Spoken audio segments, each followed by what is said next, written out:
utilisé pour fomenter un complot pour anéantir la liberté des Américains. Et avant que je ne quitte le bureau, je dois informer les citoyens de ces conditions. John Kennedy, et c'était 10 jours avant sa mort, puisqu'il a été assassiné un 22 novembre. Donc vous voyez, on retrouve encore 2 fois le nombre 11 dans le 22.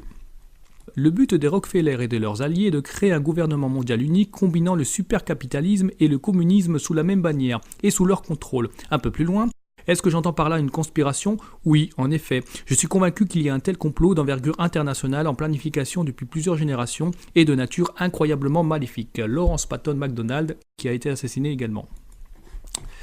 Quelques-uns croient même que nous, la famille Rockefeller, faisons partie d'une cabale secrète travaillant contre les meilleurs intérêts des États-Unis, caractérisant ma famille et moi en tant d'internationalistes et conspirant avec d'autres autour de la Terre pour construire une politique globale plus intégrée ainsi qu'une structure économique. Un seul monde si vous voulez. Si cela est l'accusation, je suis coupable et fier de l'être. David Rockefeller. En politique, rien n'arrive par accident. Si quelque chose se produit, vous pouvez parier que cela a été planifié de cette façon. Franklin Roosevelt. La véritable menace pour notre République est le gouvernement invisible qui, comme une pieuvre géante, étend ses tentacules gluants autour de nos villes, États et nations. John Ilan, ancien maire de New York. Nous sommes à la veille d'une transformation globale. Tout ce dont nous avons besoin est de la bonne crise majeure et la nation va accepter le nouvel ordre mondial. David Rockefeller.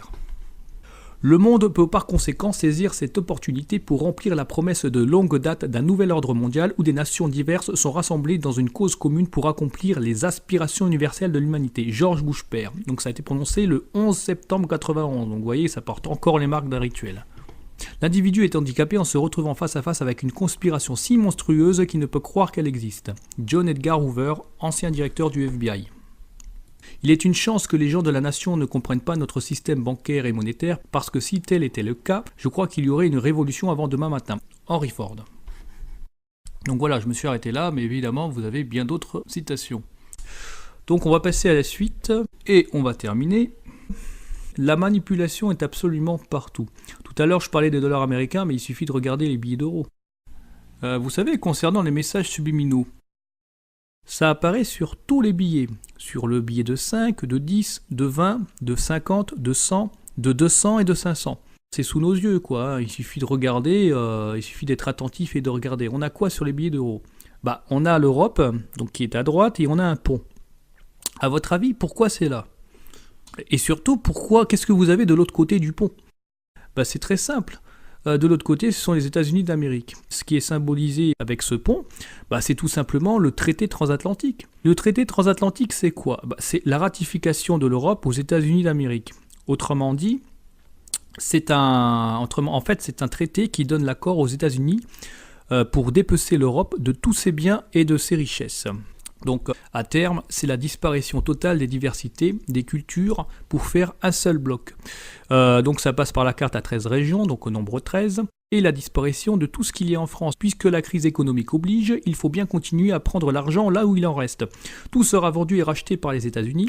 Donc, on le voit en ce moment, la fermeture des écoles, des hôpitaux, des casernes, des commissariats de police, des bureaux de poste, des gares, des aéroports, bref, tout ce qui a une valeur marchande, et à terme, toutes les terres, donc les propriétés et les logements. Donc ça veut dire quoi? Ça veut dire qu'il y aura des expulsions. C'est ce qui se passe déjà en Espagne. Donc c'est un article que j'ai vu il y a quelques jours.